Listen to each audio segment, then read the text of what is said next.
Western philosophy has been grounded on the idea ex nihilo nihil fit. Nothing is nothing is nothing is nothing forever. We can summarize our argument thus far as follows. 1, the universe began to exist. 2, if the universe began to exist, then the universe has a transcendent cause. 3, therefore, the universe has a transcendent cause. Chinese philosophy in the I Ching, in the Book of Changes, is founded on the principle that nothing implies something. That yin, the negative, implies yang, the positive. And since this is missing in our intellects, we are afraid of nothingness and don't see that nothingness is the womb, is the empty space which generates something. In Mahayana it's called Tathagata Garbha, the womb of the Buddha. Nothing. The empty space. Lao Tzu says that the usefulness of a window is not so much in the frame as in the empty space through which light can be admitted. So Chinese thought has always recognized the powerfulness of the empty. And I will show you this in Chinese paintings, how space is used in a way that we don't use space. Typically, atheists have said that the universe is just eternal and uncaused. But there are good reasons, both philosophical and scientific, which call into question that assumption. What is not a component of Western common sense is that nothing is something. Now that may sound a little contradictory, but I think I can explain it. We treat nothingness as if it were ineffective, as if it wasn't really important at all. And yet, when we look out at the night and we see all these stars in space, try and imagine what the heavens would look like if there weren't any space. Then obviously there wouldn't be any stars. I mean, you could think that they would all be jammed together in a lump. There are various objections to that. How would you see the edge of the lump and know it was a lump without space around it? Furthermore, we know when we investigate the constitution of matter physically that at the atomic level there's more space in something than there is anything else. Most of it is empty, and which led a physicist at the Argonne lab at the University of Chicago, who had become a little nutty. He was so impressed with the emptiness of matter that he went around in the most enormous padded slippers in case he should fall through the floor. Philosophically, the idea of an infinite past is very problematic. If the universe never had a beginning, that means that the number of past events in the history of the universe is infinite. But the real existence of an actually infinite number of things leads to metaphysical absurdities.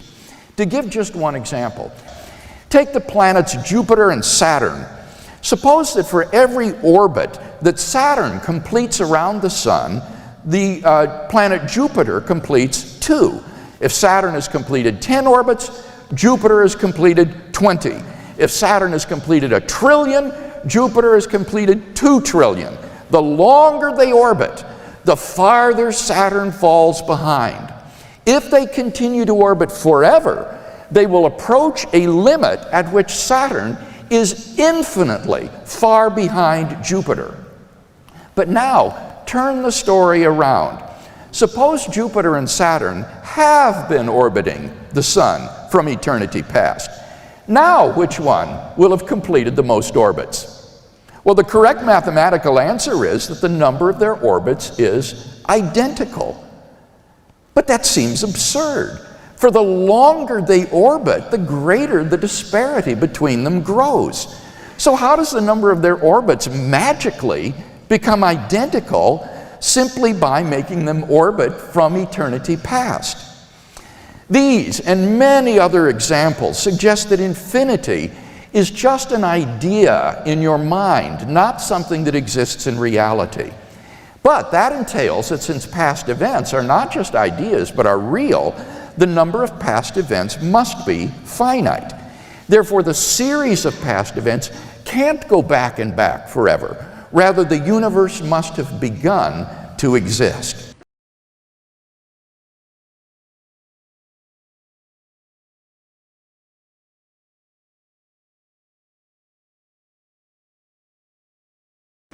Now, Professor Craig also alludes to the mathematical reasons for thinking that the universe cannot be infinite in its past. The main mathematical reason for supposing that an infinite series of past events could not exist is something like the following. It's part of the concept of an infinite series of events that it didn't start, that it never started. So it follows that for any event in the series, that event had an infinite number of predecessor events. Now, that makes it extremely hard to see how we could have ever got to now, the present moment. I mean, if the universe didn't start, if for every event in the series of past events there is an infinite number of predecessor events, then how do we manage to get to this particular event? Now, considerations such as these do indeed render the notion of an infinite series of past events counterintuitive. Yeah? They do render the notion counterintuitive, but that something is counterintuitive doesn't entail that it's false. I just did an infinite number of things. The act of me turning around in my chair is what's called a supertask. As Michael explains on Vsauce, a supertask is a task that requires an infinite number of actions in order to complete. But how is me turning around in my chair an infinite number of actions? Seems like just one. Here's the deal. In order for me to turn around in my chair, I must first reach the halfway point of that turn. From there, I have to reach the halfway point of that half turn, and from there, that can be divided in half, and that one, and so on, and so on, and so on, into infinity. But if I must pass through an infinite number of points, how can I ever actually finish the task? The arrow paradox says that for an arrow to get from the bow to the target, it must pass through an infinite number of halfway points to get there. And the Achilles and the tortoise paradox takes the use of movement a little bit further by saying that if Achilles were racing a tortoise and gave the tortoise a head start, that every time he got halfway to the tortoise would have moved forward a small amount. Therefore, even though he's going much faster, could he ever actually catch the tortoise? Now, logic says that of course the arrow reaches the target. There's no invisible force there keeping it from touching the target once it gets there, and of course Achilles beats the tortoise because he's going much faster. Assuming, of course, he doesn't hurt his heel. Now, these are some of the first examples of a rhetorical device called reductio ad absurdum, which basically means you disprove an argument by showing that carrying it out to its extreme leads to an absurd result. But the real existence of an actually infinite number of things leads to metaphysical absurdities.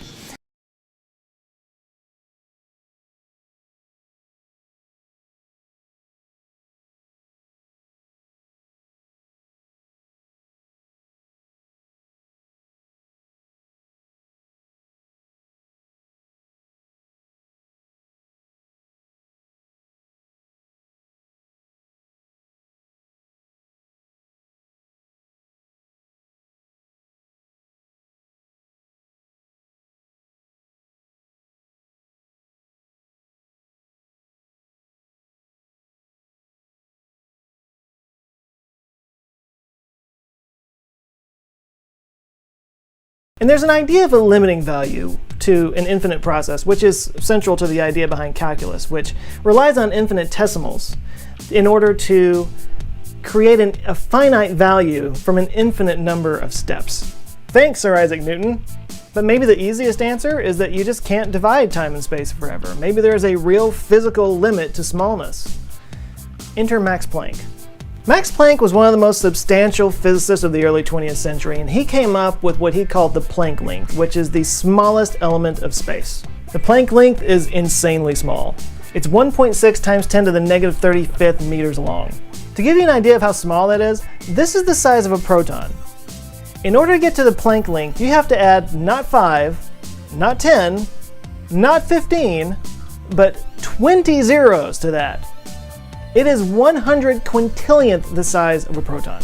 And from there, he created Planck time, the amount of time it takes for light to travel one Planck length. So if there really is a smallest indivisible unit of space and time, then Zeno's paradox is solved. But some aren't quite so sure. Some say that Planck's length isn't the smallest possible measure, that mathematically you can divide even further. But the thing is, we'll never really know, because it's impossible to get down to that size to measure it. If you would like to support the channel and get access to a vlog that is for Patreon people only, you can go to patreon.com/answerswithjoe. But something as counterintuitive doesn't entail that it couldn't exist. I mean, we used to think in philosophy that the way the world is had to conform to our intuitions, but the description of reality given by quantum mechanics shows that reality at its most fundamental level is radically counterintuitive. So to say that something is counterintuitive or absurd, or leads to counterintuitive or absurd consequences, I don't think carries much weight, and certainly isn't sufficient to establish the truth, certainly isn't sufficient to establish the impossibility of something. What is more, we don't seem to have a problem with the notion of an infinite series of numbers. We don't have a problem with an infinite series of negative numbers, for example. So why should there be a problem with an infinite series of past events? Now, standardly, this sort of objection is dealt with by drawing a distinction between potential infinities and actual infinities.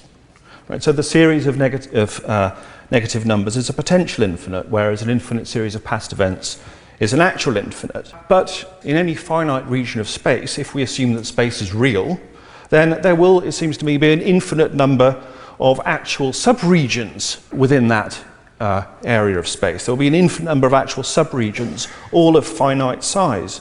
You can take a region of space that's, say, a meter long, and that region will be divisible into an infinite number of smaller subregions. Now, that's not a matter of a potential infinite. That seems to me to be a matter of an actual infinity of spatial regions.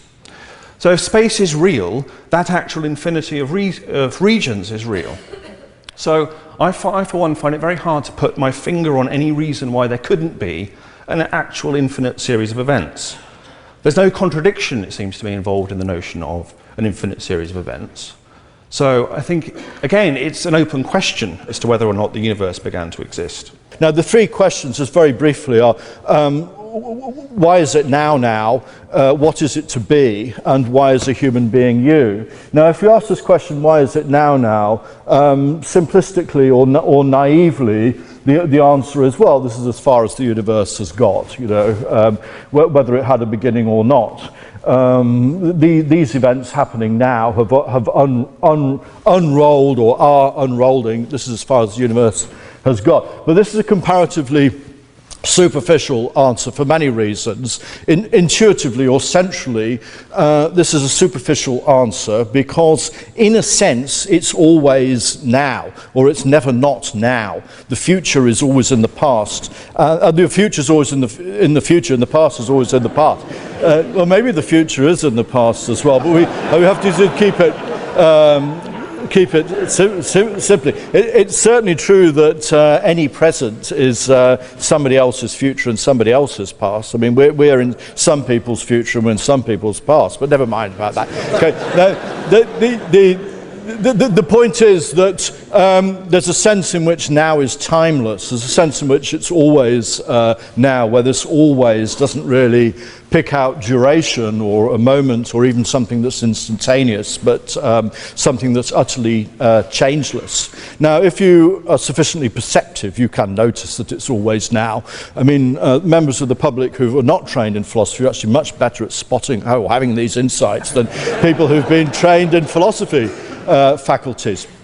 The point is that presence is the presence of God.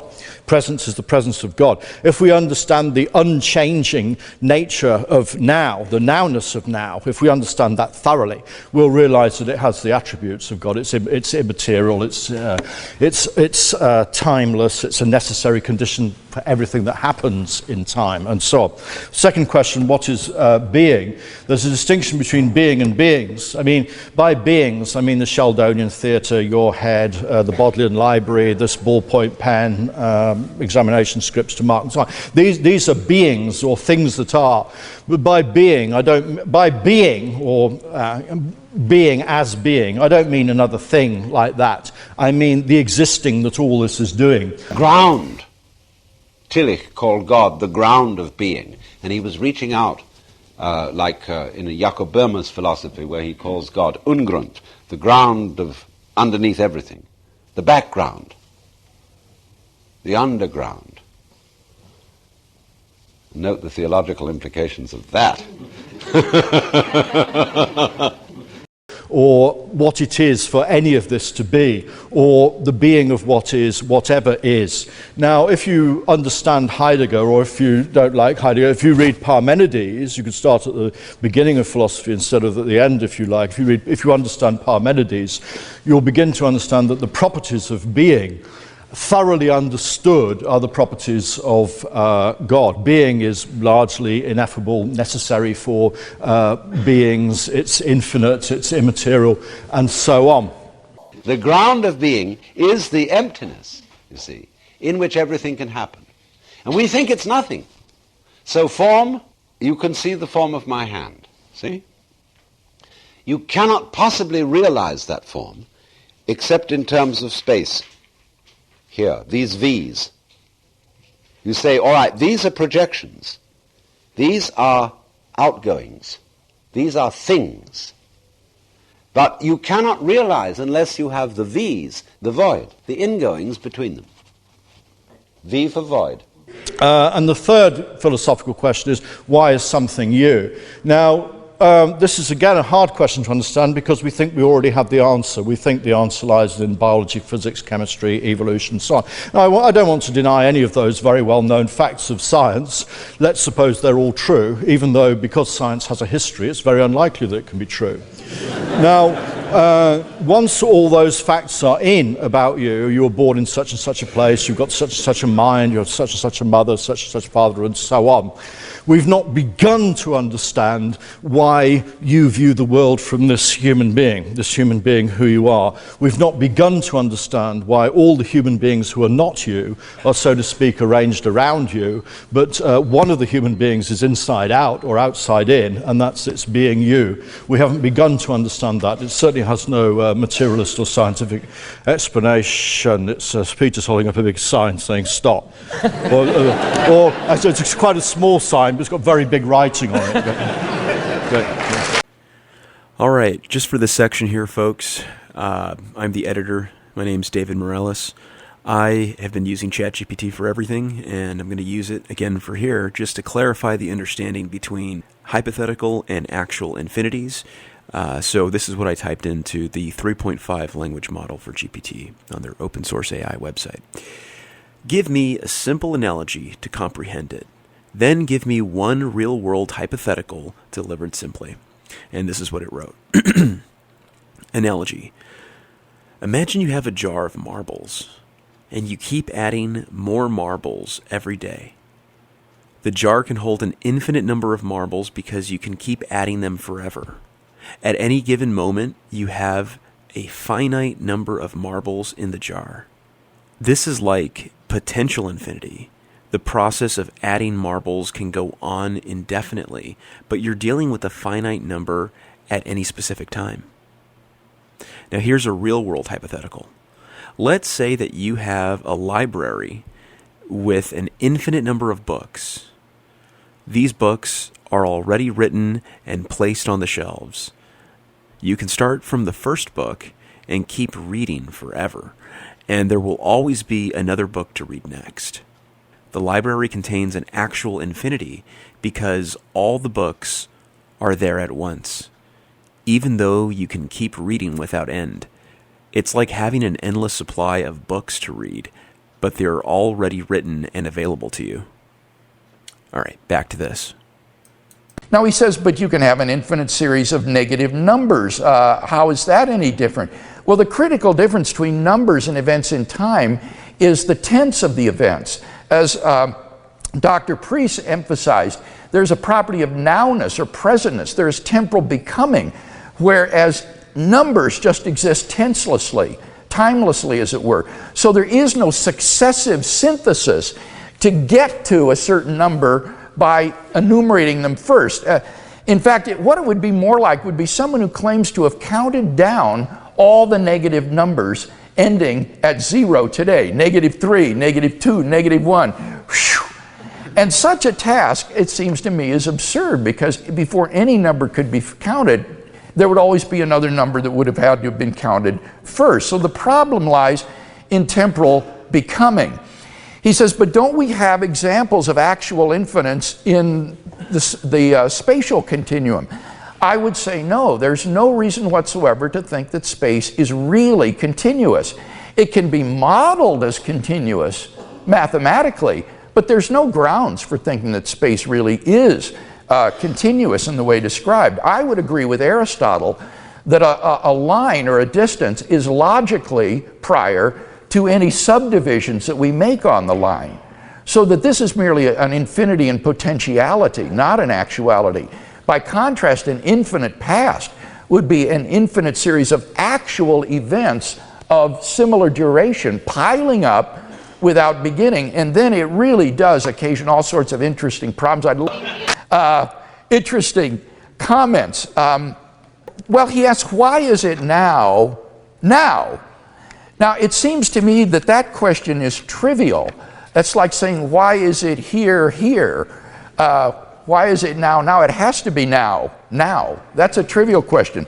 The more interesting question is, why is it now? I think that is a philosophically significant question. And I've written an article on this, actually, and I think that the best mileage you can go toward answering that is that there was a beginning to time, that there was a beginning to the universe. Otherwise, it becomes inexplicable why, out of all the infinite moments of past time, it's now. Why this moment? Why 2011 is now? So I think this is one more reason to think the past is finite. Yes. Where the future and the past come together, it seems to me there isn't anything there. There is no now, really. It may seem very philosophical, but it seems like we don't exist. How could we exist? There's no now to exist. The past and the future come right together. Where is that place in between? How long is it? There are two answers to that question. This is a real fun question. I love it. The question is about now. He's saying, really, there is no now. There is the future and the past come together, and the future turns into the past, and it goes, and it's gone like that. So, in no time at all, the future has become past. And so we get this frantic feeling. Where did it go? The point is that there's a sense in which now is timeless. There's a sense in which it's always now, where this always doesn't really pick out duration or a moment or even something that's instantaneous, but something that's utterly changeless. Well, let's take the small view, first of all. The now is infinitely short, and yet it's the only thing that is. The more interesting question is, why is it now?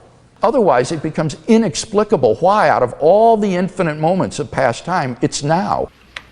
In that case, this whole world is an illusion. It doesn't really exist. When the king, the Emperor Akbar, once was feeling a little sorry for himself and asked his jeweler, he said, make me a ring that will restrain me in prosperity and support me in adversity. And so the jeweler made him a ring and gave it to the emperor, and he saw written on it, "It will pass." Now the other side of the matter is this, that this short now is an illusion of the clock. We make our second marks on clocks as thin as is consistent with visibility. And therefore we always think of the present as crossing the hairline. Tick! That's too long. See? How short can you get? See? But really the present isn't like that at all. I mean, everything is like There is nowhere else but now. Everything that happens is happening now. Why is it now? Now, it has to be now. Now. That's a trivial question. Well, it's like your field of vision. Your field of vision isn't just a point of light. Your field of vision is an oval. And it isn't fuzzy at the edges. It just ceases to be at the edges. But there's plenty of room in it to see something move across. So in your field of time, your now, there is enough now to include a phrase of music. If there weren't, you wouldn't be able to make out melodies because there'd just be instantaneous notes with no connection between them. You would never hear intervals. So now is a big slobby thing. But it comes out of nothing. Yes. Lady is standing by the pillar. Presence is the presence of God. Presence is the presence of God. If we understand the unchanging nature of now, the nowness of now, if we understand that thoroughly, we'll realize that it has the attributes of God. It's immaterial, it's timeless, it's a necessary condition for everything that happens in time, and so on. He asks, what is being? And contrasts being with beings. But here I have to respectfully disagree and say I do think that God is a being. God is a personal being who is the creator and designer of the universe and the locus of absolute goodness, whom we can know by acquaintance, as he said. But there's no reason to think that one compromises God's necessity or aseity by affirming that God is a literal being. Now, he's not, as one British journalist remarked, a chap. I think that's right. We shouldn't think of God as a sort of chap.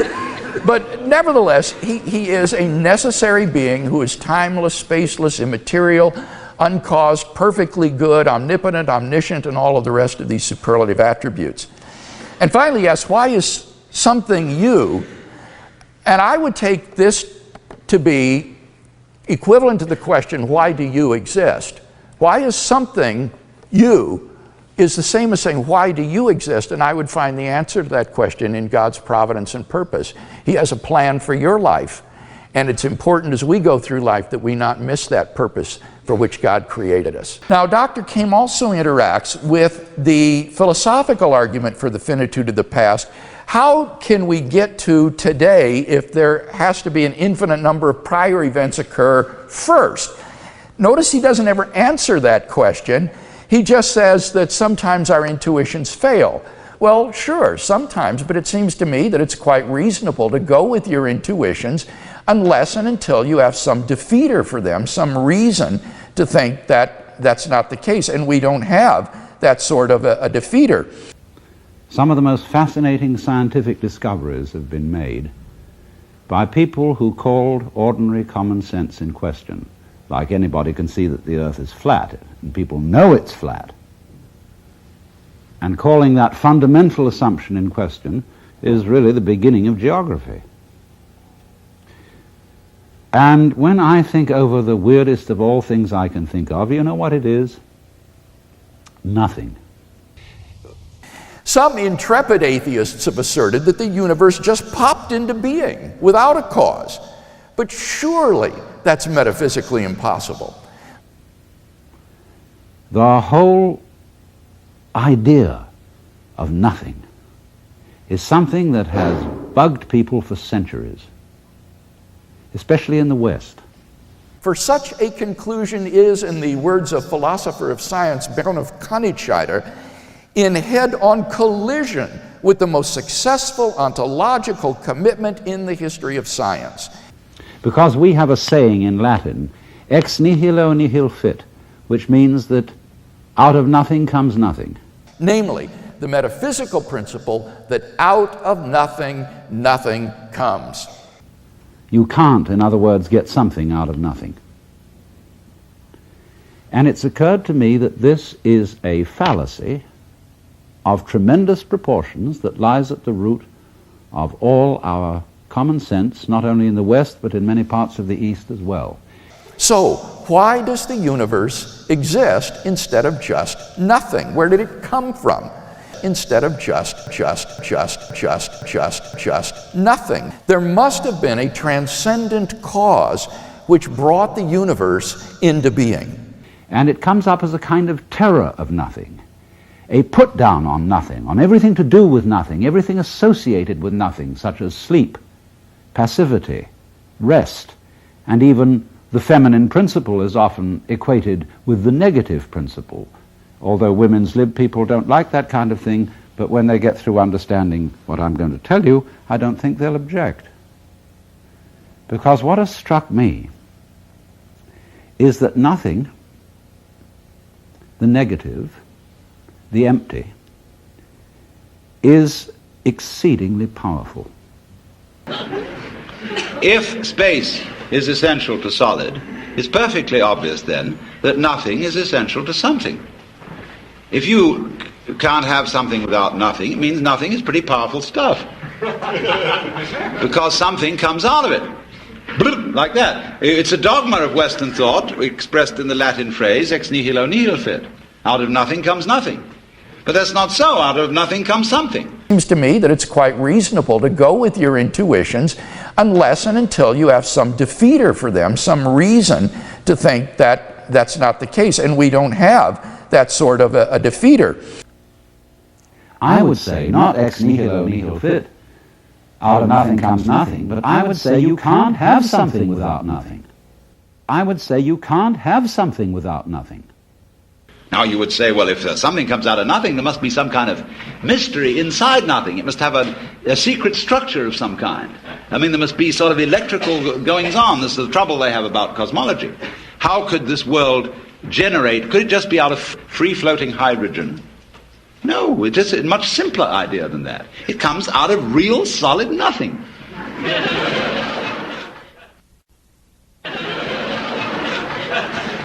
It's so simple.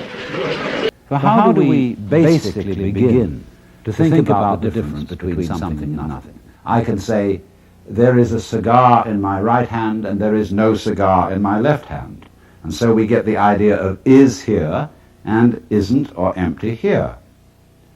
But behind that, of course, lies the far more obvious contrast of solid and space. Look, if you listen, you see, you live in a world where there's only sound for a moment. You'll hear every sound coming out of silence. Where do these sounds come from? They come out of silence. Suddenly, boing. And you can accustom yourself to seeing light doing the same thing. You can open your eyes and see all this world emerging out of nothing, boing, like that, and fading off into the past. So that's what the future is unknown, because the future is zero. And everybody who tries to know it, and that's the whole endeavor of, you see, trying to be God. You don't need to try to be God. You are. But if you try to be God, it means you don't know you are. And therefore you try to know and dominate the future. And you believe prophets and things like that. Well, prophecy is simply contaminating the future with the past. Projecting what we know upon the unknown. And that's why really things like astrology, although interesting, are rather ridiculous. Because if you know the future, there's no surprise for you. A completely known future is past. You've had it. Now, we tend to think of space as nothing. When we talk about the conquest of space, there's a little element, notice, of hostility in that phrase. But actually, we're talking about the conquest of distance. Space as such, that is to say, whatever it is that lies between the Earth and the Moon and the Earth and the Sun, is considered, especially since the Michelson-Morley experiment, which proved there was no ether, is considered to be just nothing at all. But to suggest how very powerful and important this nothing at all is, let me point out to you that if you didn't have space, you couldn't have anything solid. To begin with, without space outside the solid, you wouldn't know where the solid's edges were. For example, you can see me on the camera because you see a background here and all around me, and that background shows up my outline. But if that wasn't there, then you would notice, say, only the beads and the microphone here, and this would become the background. But you always have to have a background to see a figure. You just can't do without it. So that means that the figure and the ground, the solid and the space, in some way are inseparable and go together. Now, we find this very commonly in the phenomena of magnetism and electricity. A magnet has a north pole and a south pole, and a battery has a positive pole and a negative pole. there is no such thing as a magnet with one pole only. That's supposing we equate with north with south, and north with is and south with isn't. Then we see we can't do without the two of them. You can chop the magnet in two, supposing it's a bar magnet, and you'll just get another north pole and south pole on the end of each piece.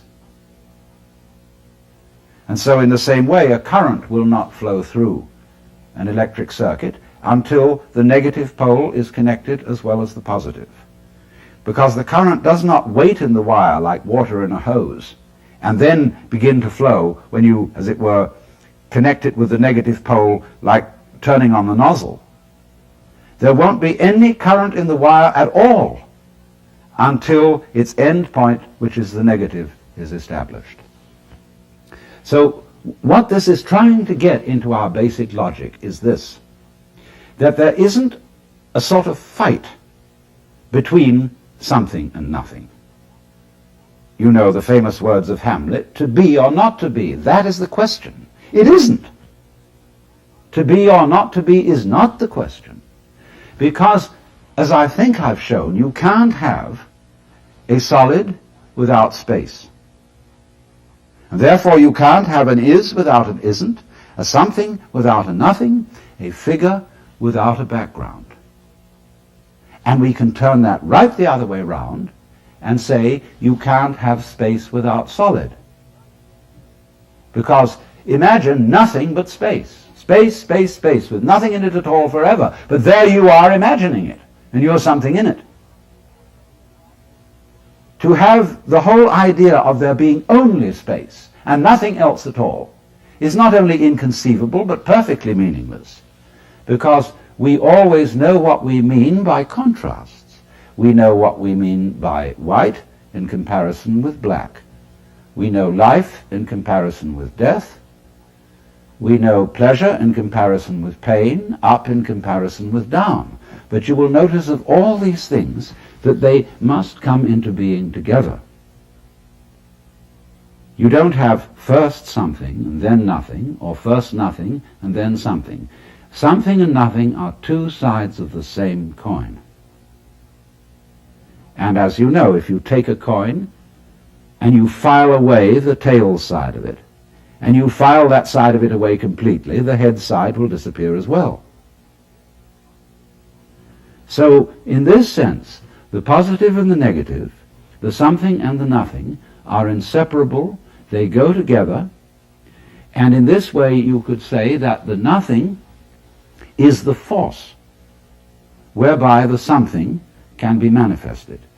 Without space, we couldn't see the stars. The stars not only occupy space, but have space between one point of the sphere and the opposite point. So the space everywhere is absolutely basic to there being anything at all.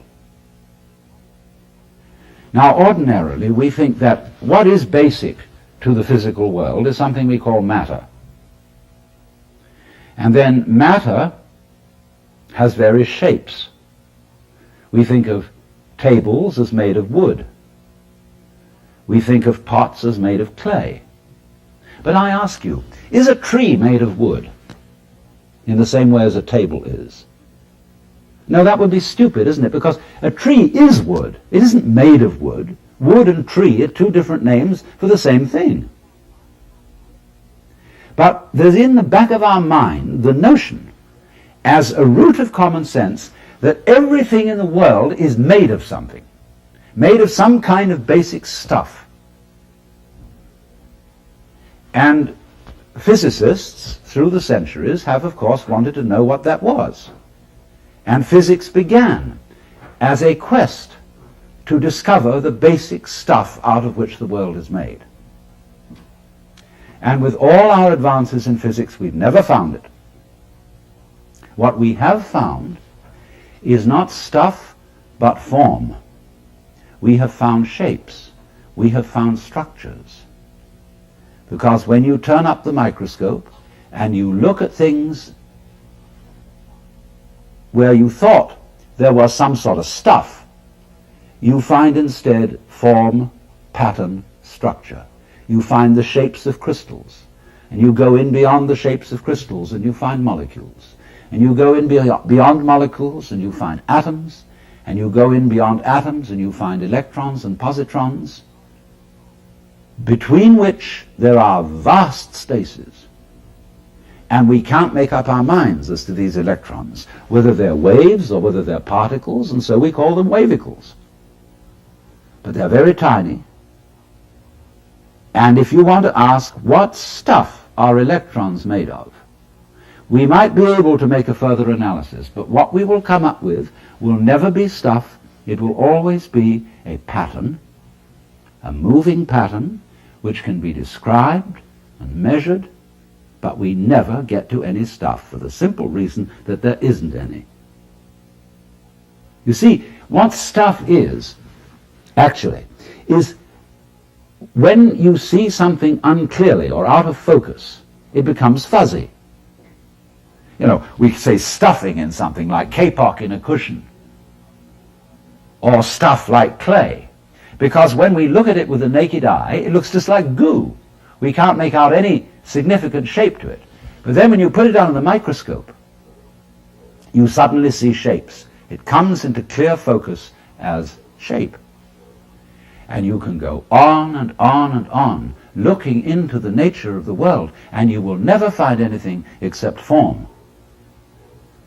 Because think of stuff. Why, you wouldn't know how to talk about it, even if you found it. How would you describe what it was like? You couldn't say anything about a structure in it. You couldn't say anything about a pattern or a process in it, because it would be just absolute primordial goo. But going down to the basic principle which underlies the I Ching and which underlies the whole understanding of form, we have to realize that form and emptiness are inseparable poles of the same reality. We can go on from there to a lot of other implications that are vitally important to our feelings, to our emotional life, and to our sanity. But at least let's start with that. To get it into our intellects, the thing that is missing from our intellects, missing from our logic, is that the nothing principle is just as important as the something principle. That without the nothing, the something cannot be. We are afraid of it. We've been brought up to be afraid of it. In every conceivable way, we've been told to be afraid of nothing. And of course, therefore, to be afraid of death. You'll be dead. You'll be nothing. And you can always be ruled by other people who are unscrupulous if you're afraid of death. As they say, well, we can obliterate you. And if you say, oh no, it mustn't come to an end, then they can rule you. Because they say, well, we have the power, we have the gun. Politics comes out of the barrel of a gun. It does not. Real politics comes out of nothingness. Because nothingness can always defeat the gun. And you can say, well, okay, I'll be nothing. And then see what happens. Because it always turns into something again. Nature abhors a vacuum. It keeps coming back. You can't get rid of it. Blow up the planet. Dissolve the whole thing. And plenty of other planets. They'll keep coming back. Because nothing will always produce something. It's the logic of it. Well, what else is there besides form in the world? Obviously, between the significant shapes of any form, there is space. And space and form, in that sense, go together as the fundamental things we're dealing with in this universe. And that's why there's a Buddhist saying. Really, the whole of Buddhism is based on this saying, which is, that which is void is precisely form, and that which is form is precisely void. And let me illustrate this to you in an extremely simple way. When you use the word clarity, what do you mean by clarity? What's the first thing you think of when I say clarity?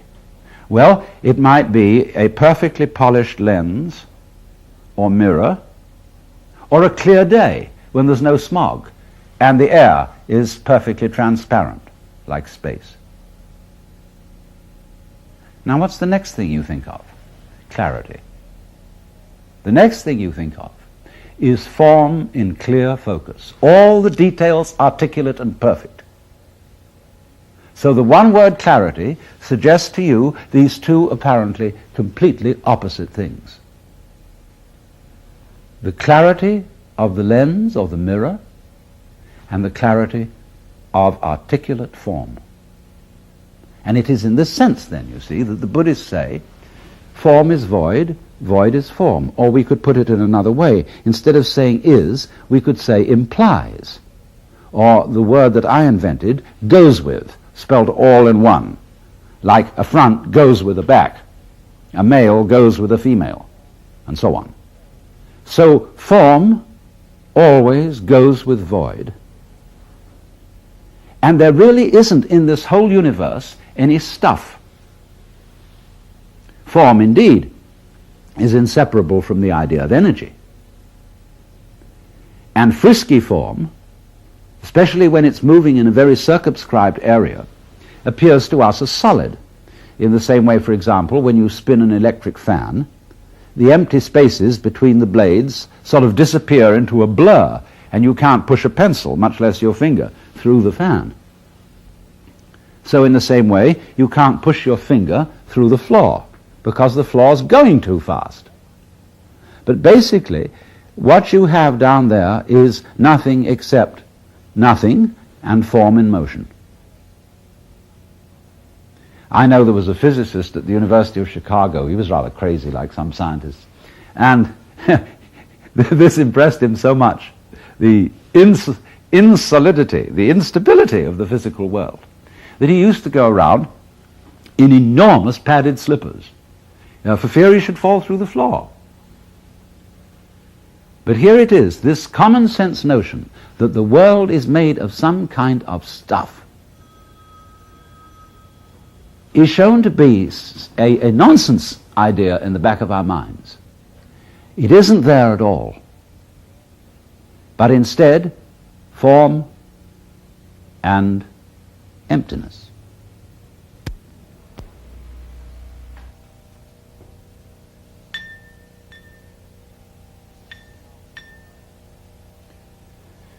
Now, we all know that energy is always vibration, pulsation. Whether it be the energy of light or the energy of sound, it's always on and off.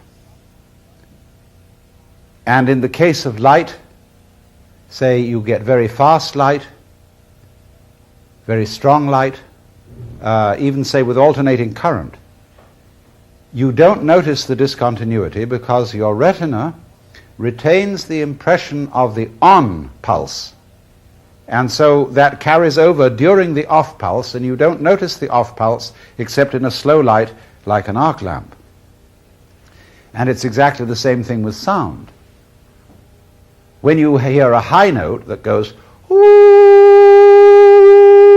it seems much more continuous. That's because the vibrations are faster than a low note, as when I go,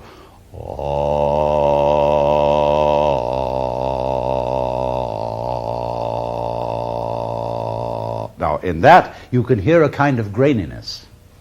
And that graininess is because you are hearing the rapid alternations of on and off on a lower note. So that all wave motion, then, is this process.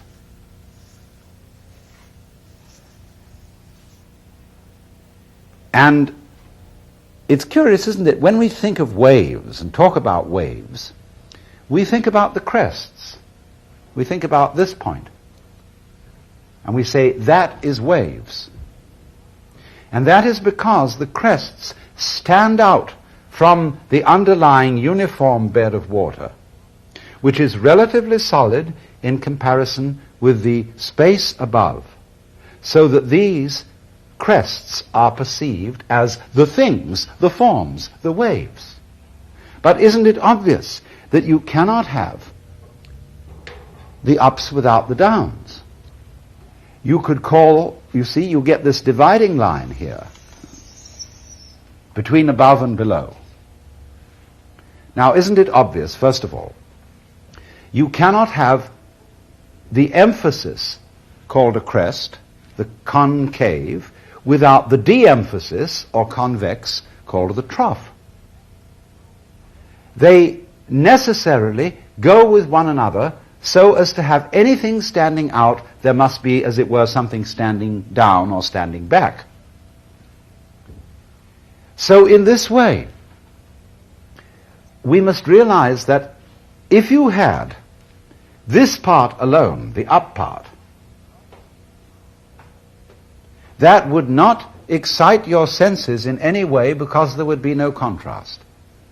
In other words, when sound comes upon your ear, the eardrum vibrates. When the on pulse of the sound comes, the eardrum is driven in a little. When the off succeeds, the eardrum comes out again. And so the eardrum wiggles. If you just pushed it in uniformly and left it there, you wouldn't hear anything. In the same way, if there is no sound and the eardrum is not being pushed at all, you have silence. But to have sound, you must have the alternation of sound, silence, sound, silence, sound, silence. And so you get that which you can hear on a very deep note. Now the same thing is true of all life together. We shouldn't really contrast existence with non-existence, because actually existence is the alternation of to be and not to be, of positive and negative, of on and off.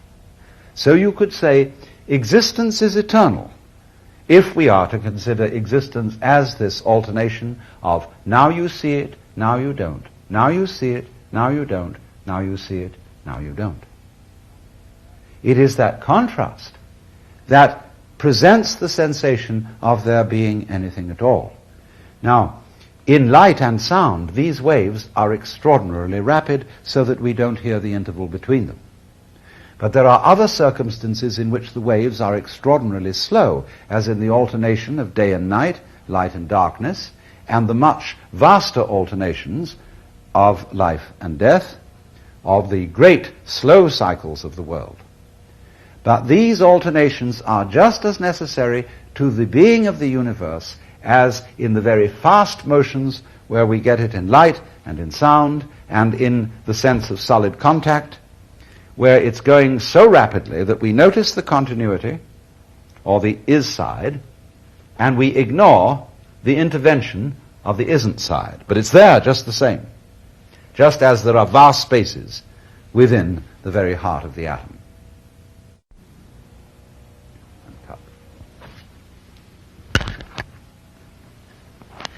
Now, another thing that goes along with all this is that it's perfectly obvious that the universe is a system which is aware of itself. In other words, we as living organisms are forms of the energy of the universe just as much as the stars and the galaxies. And through our sense organs, this system of energy becomes aware of itself. But there's a puzzle in this, which again relates back to our basic contrast between on and off and something and nothing, which is this: that the aspect of the universe which is aware of itself, that is to say, the aspect which, to put it in a very clumsy phrase, does the awaring, does not see itself. In other words, you can't look at your eyes with your eyes. You can't kiss your own lips. You can't bite your own teeth. You can't observe yourself in the act of observing. All scientists, neurologists, physicists have wanted to do that, but they can't do it. Just as you can't touch the tip of this finger with the tip of this finger, no matter how hard you try. And that therefore creates, on the backside of all observation, a blank spot.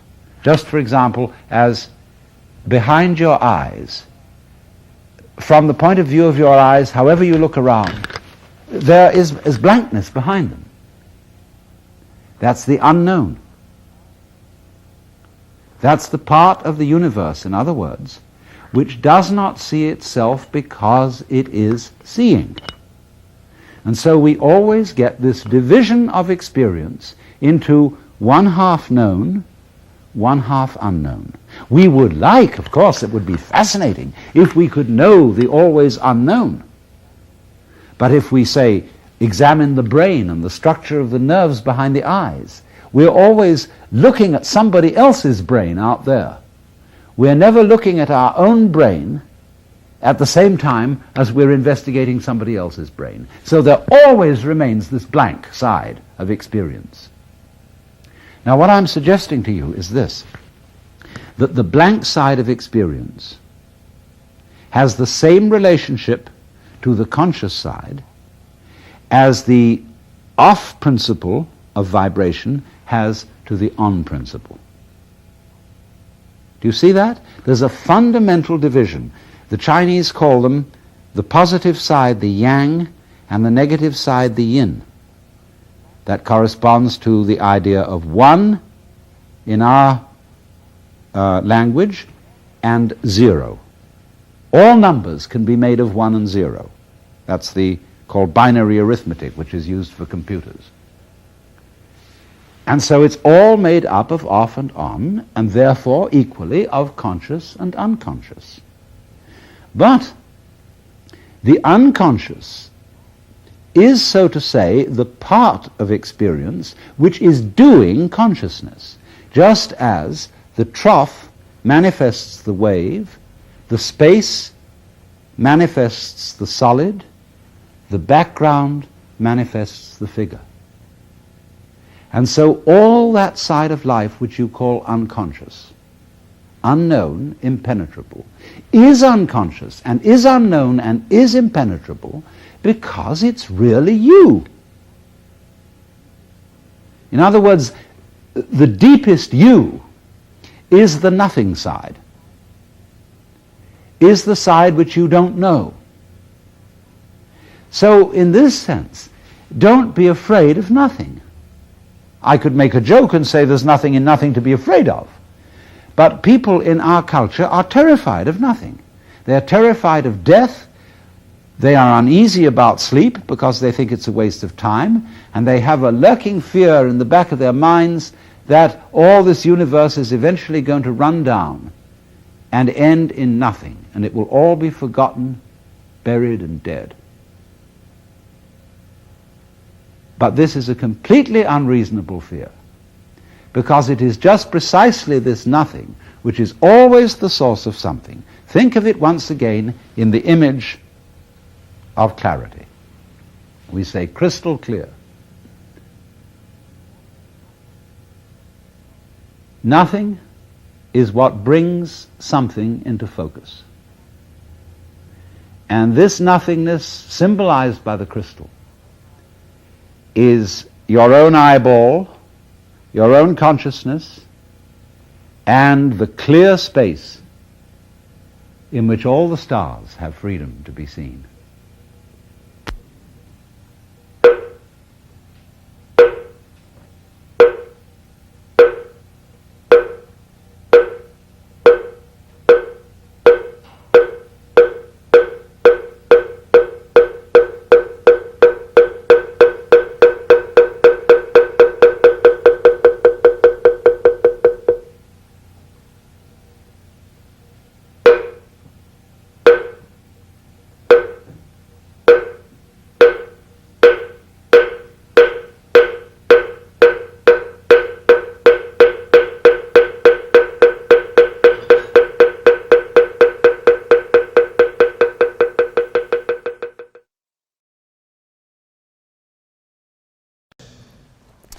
This purely philosophical conclusion has been confirmed by remarkable discoveries in astronomy and astrophysics.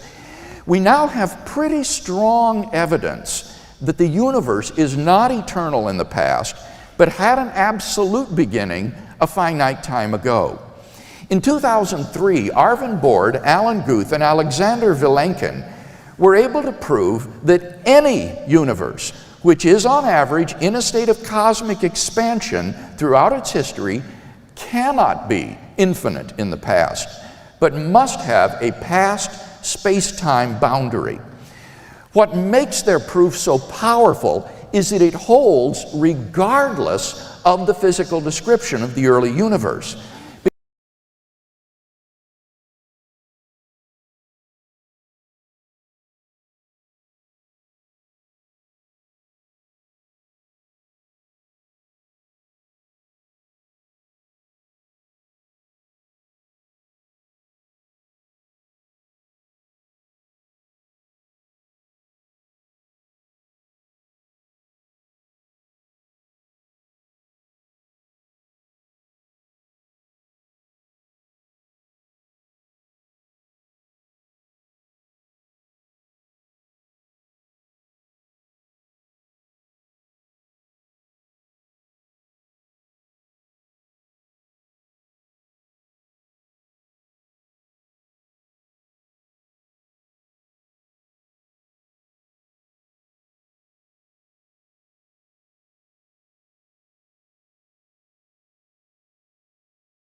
Because we don't yet have a quantum theory of gravity, we can't yet provide a physical description of the first split second of the universe.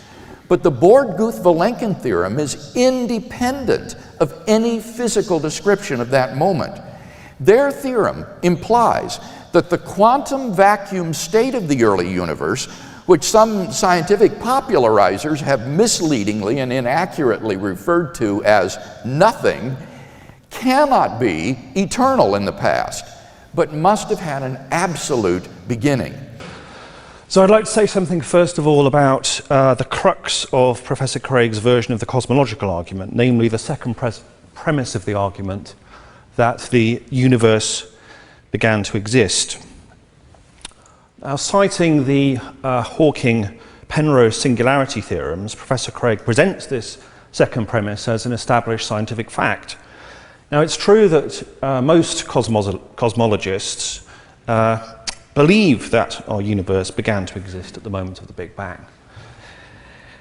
But physicists are also exploring the possibility that the universe was created from the death of an earlier universe. Instead of a Big Bang, the models indicate that our universe began from a kind of big bounce, with a predecessor universe contracting as it ended and then re-emerging as our new expanding universe. Now, if that theory proved correct, then it could mean that our universe did not have a finite beginning, but is instead part of a chain of universes that expand and then contract to give rise to a brand new universe. Now, this is very much a live possibility in contemporary cosmology, so I think it is a bit more of an open question than Professor Craig suggests, whether the universe did in fact have an absolute beginning in time. Now, what about the premise that the universe began to exist? Here both Dr. Kalam and Dr. Parrington object that there may be and are models of the universe in which there is a prior contracting phase to this present expansion. But the problem with those sorts of oscillating theories are at least twofold. First, thermodynamically, they face a very difficult problem, namely entropy is conserved from cycle to cycle. And that has the effect of generating a longer cycle time and a larger expansion radius with each cycle, so that as you trace the cycles back in time, they get smaller and smaller and smaller until you finally come to a beginning. So that such a model has an infinite future, but not an infinite past. Secondly, as the universe recontracts, it encounters quantum fluctuations. This is called BKL chaos, which would prevent the subsequent expanding phase. Here's what Alexander Vilenkin says about this.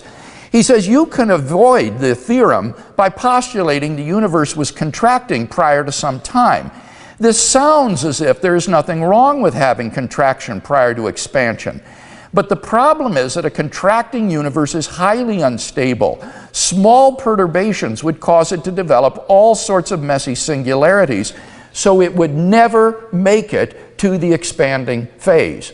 And that's exactly why infinitely precise fine-tuning is required on these oscillating models. So I don't think that these really do help to restore a plausibly tenable model of an infinite past. Even if our universe is just a tiny part of a so-called multiverse composed of many universes, their theorem requires that the multiverse itself must have an absolute beginning. Of course, highly speculative scenarios, such as loop quantum gravity models, string models, even closed time-like curves have been proposed to try to avoid this absolute beginning. Now, these models are all fraught with problems, but the bottom line is that none of these theories, even if true, succeed in restoring an eternal past. At most, they just push the beginning back a step. It says, a theorem is only as good as its assumptions. The BGV theorem says that if the universe is on average expanding along a given world line, this world line cannot be extended or cannot be infinite to the past. A possible loophole is that there might be an epoch of contraction prior to the expansion. Models of this sort have been discussed by Aguirre and Grattan and by Carroll and Chen.